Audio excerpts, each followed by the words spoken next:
ನಮಸ್ತೆ, ನಾನಿವತ್ತು ಕಡಲೆಕಾಳು ಉಸುಳಿ ಮಾಡ್ತಾ ಇದ್ದೀನಿ. ಅದಕ್ಕೆ ಬೇಕಾಗಿರುವ ಸಾಮಗ್ರಿಗಳು: ನೆನೆಸಿಕೊಂಡಿರುವಂತಹ ಕಡಲೆಕಾಳು, ಇಲ್ಲಿ ನಾನು ಹಸಿಮೆಣಸಿನಕಾಯಿ, ಕೊತ್ತಂಬರಿ ಸೊಪ್ಪು, ಬೆಳ್ಳುಳ್ಳಿ, ಕರಿಬೇವಿನ ಸೊಪ್ಪನ್ನು ತಗೊಂಡಿದ್ದೀನಿ, ಈರುಳ್ಳಿ, ಹಸಿ ಕೊಬ್ಬರಿ ತುರಿ, ಉಪ್ಪು, ಸಾಸಿವೆ, ಜೀರಿಗೆ, ಅರಿಶಿನ ಪೌಡರ್, ಎಣ್ಣೆ.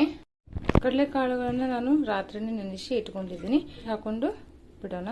ನೀವು ಬೆಳಿಗ್ಗೆ ರಾತ್ರಿ ಮಾಡ್ಕೊಂಡ್ರೆ ಬೆಳಿಗ್ಗೆನೇ ನೆನೆ ಇಟ್ಕೊಂಡ್ಬಿಡಿ, ಚೆನ್ನಾಗಿ ನೆನೆಬೇಕಿದು. ಈಗ ನೀರು ಹಾಕೊಂಡ್ಬಿಡ್ತೀನಿ ನಾನು. ಲಿಡ್ ಕ್ಲೋಸ್ ಮಾಡ್ಕೊಳ್ತೀನಿ. ಈಗ 4 ಸಿಟಿ ಮಾಡ್ಕೊಂಡ್ಬಿಡಿ. ಇದನ್ನ ಮೀಡಿಯಂ ಫ್ಲೇಮ್ ಇಟ್ಕೊಂಡು ನೋಡಿ. ಈಗ 4 ಸಿಟಿ ಆಗಿದೆ. ಸ್ಟವ್ ಬಂದ್ ಮಾಡ್ಕೊಂಡ್ಬಿಡ್ತೀನಿ.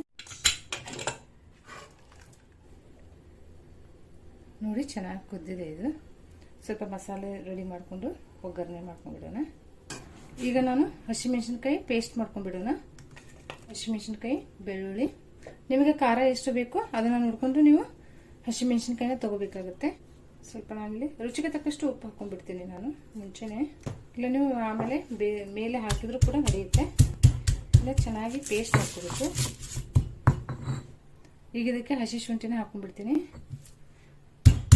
ನೋಡಿ, ಈಗ ಇದು ಪೇಸ್ಟ್ ರೆಡಿ ಆಗಿದೆ. ತಕೊಂಡ್ಬಿಡ್ತೀನಿ ನಾನು. ಶುಂಠಿನ ನಾನು ಮರ್ತಿದ್ದೆ, ಇದರಲ್ಲಿ ಆ್ಯಡ್ ಮಾಡ್ಕೊತಾ ಇದ್ದೀನಿ. ನೋಡಿ, ಹಸಿಮೆಣಸಿನಕಾಯಿ ಪೇಸ್ಟ್ ರೆಡಿ ಆಗಿದೆ. ಈಗ ಒಗ್ಗರಣೆ ಇಟ್ಕೊಳ್ಳೋಣ. ಈಗ ಕಡಾಯಿ ಕಾದಿದೆ, ಎಣ್ಣೆ ಹಾಕೊಂಡ್ಬಿಡ್ತೀನಿ. ಸಾಸಿವೆ ಹಾಕೊಂಡ್ಬಿಡಿ, ಜೀರಿಗೆ ಹಾಕೊಂಡ್ಬಿಡಿ, ಈರುಳ್ಳಿ ಫ್ರೈ ಮಾಡ್ಕೊಂಡ್ಬಿಡಿ. ಈಗ ಕರಿಬೇವಿನ ಸೊಪ್ಪು ಹಾಕೊಂಡ್ಬಿಡ್ತೀನಿ.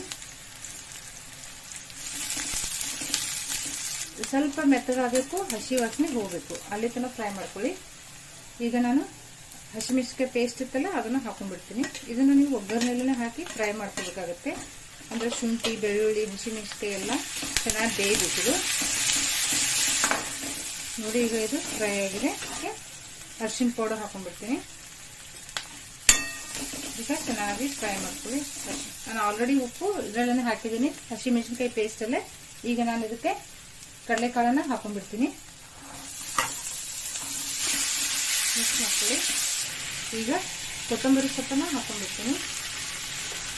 ತೆಂಗಿನಕಾಯಿ ತುರಿ ಇರುತ್ತಲ್ಲ, ಇದನ್ನ ಹಾಕೊಂಡು ಸ್ಟವ್ ಬಂದ್ ಮಾಡ್ಕೊಂಡ್ಬಿಡಿ. ಹಾಕಿ ಚೆನ್ನಾಗಿ ಮಿಕ್ಸ್ ಮಾಡ್ಕೊಂಡ್ಬಿಡಿ. ನೋಡಿ, ಈಗ ಕಡಲೆಕಾಳು ಉಸುಳಿ ರೆಡಿ ಆಗಿದೆ. ನೋಡಿ, ಈಗ ಕಡಲೆಕಾಳು ಉಸುಳಿ ರೆಡಿ ಆಗಿದೆ. ತುಂಬಾನೇ ಚೆನ್ನಾಗಿರುತ್ತೆ. ಟ್ರೈ ಮಾಡಿ ನೋಡಿ.